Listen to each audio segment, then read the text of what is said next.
In this video, we're going to be doing a stroke analysis for Sri, who posts on the forums at essentialtennis.com, and we're going to be taking a look at his forehand.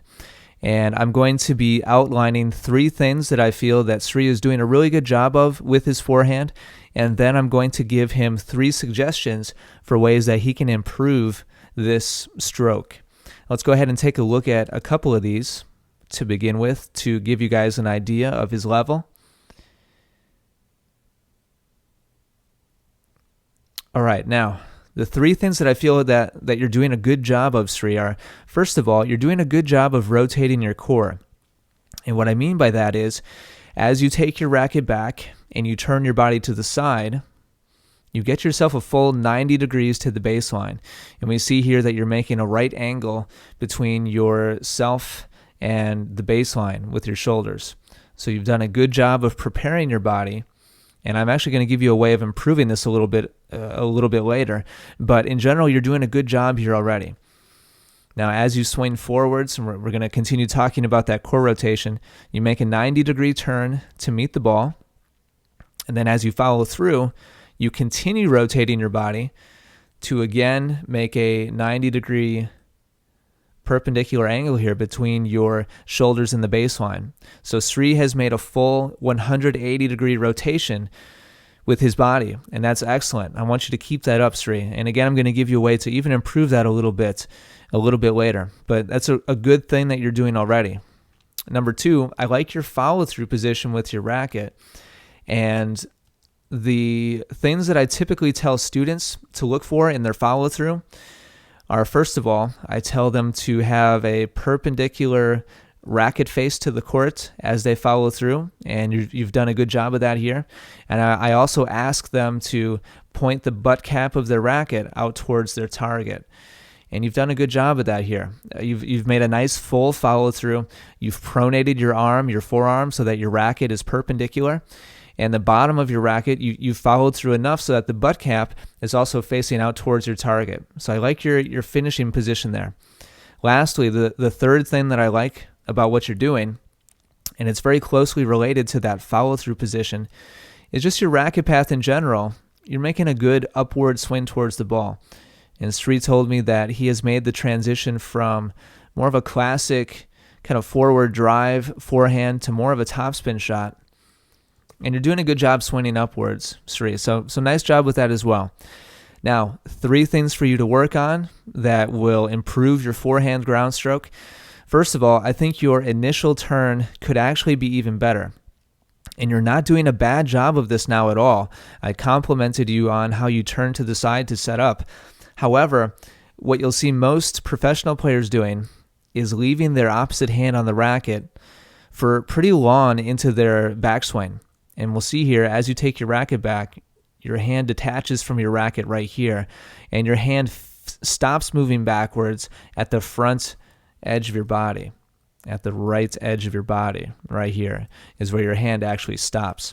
Now, I'm going to compare this to a video of myself hitting a couple forehands, and you'll see that from my ready position, as I start taking my racket back, my hand follows the racket back until all the way at the back edge of my body.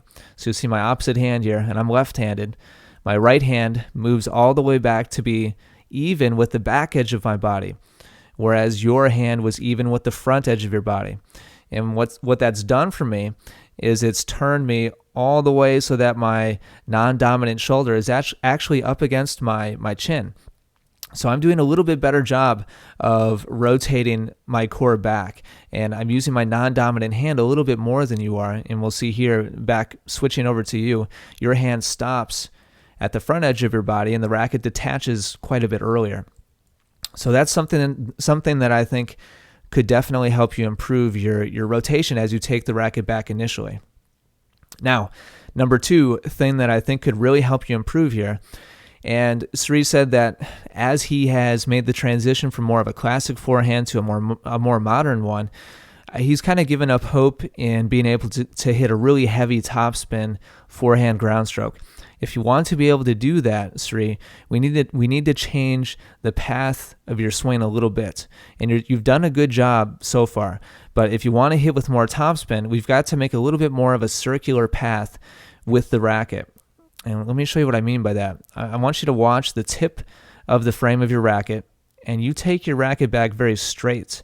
And as you take it back straight, the racket goes straight back, drops a little bit from there to get underneath the ball, which is good, and then you swing upwards.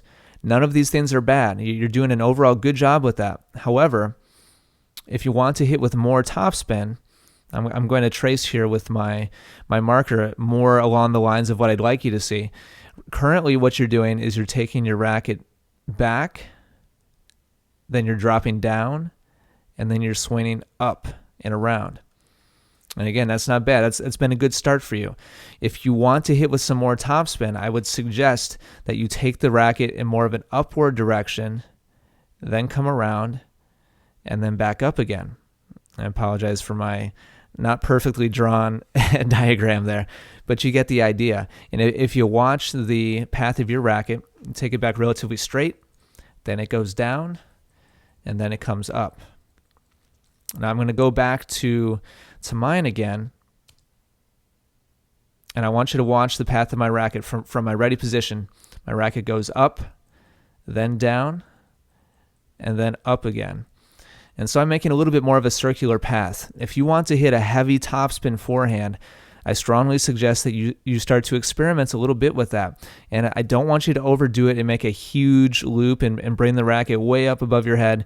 It doesn't have to be very high, but I think it should be a little bit higher in your take back so that you can drop the racket a little bit more steeply and also swing upwards more steeply and make more topspin. Now, last thing before I sign off here, overall, I'd like you to be a little bit more relaxed. And we're going to finish off by watching a couple of your swings here. And you're not doing a bad job at all. Most of your fundamentals here are really solid, and I like what you're doing. But overall, I feel like you're just arming some of these a little bit. And I'd like to see you loosen up from the shoulder down to your hand. I want you to relax that a little more. And some of these are more relaxed than others. But overall, that last one, it was a little bit of an arm swing. That one was a little bit more relaxed. You kind of go back and forth between kind of arming the ball and being a little bit looser. And I want you to watch a couple of mine again. And a lot of our fundamentals are the same, but I'm just a little bit more relaxed and a little bit looser.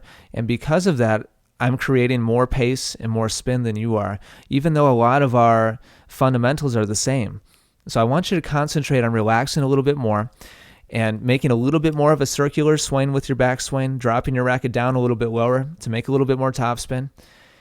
And all of those things together are really going to help you out and make sure that you get that rotation back a little bit more as well.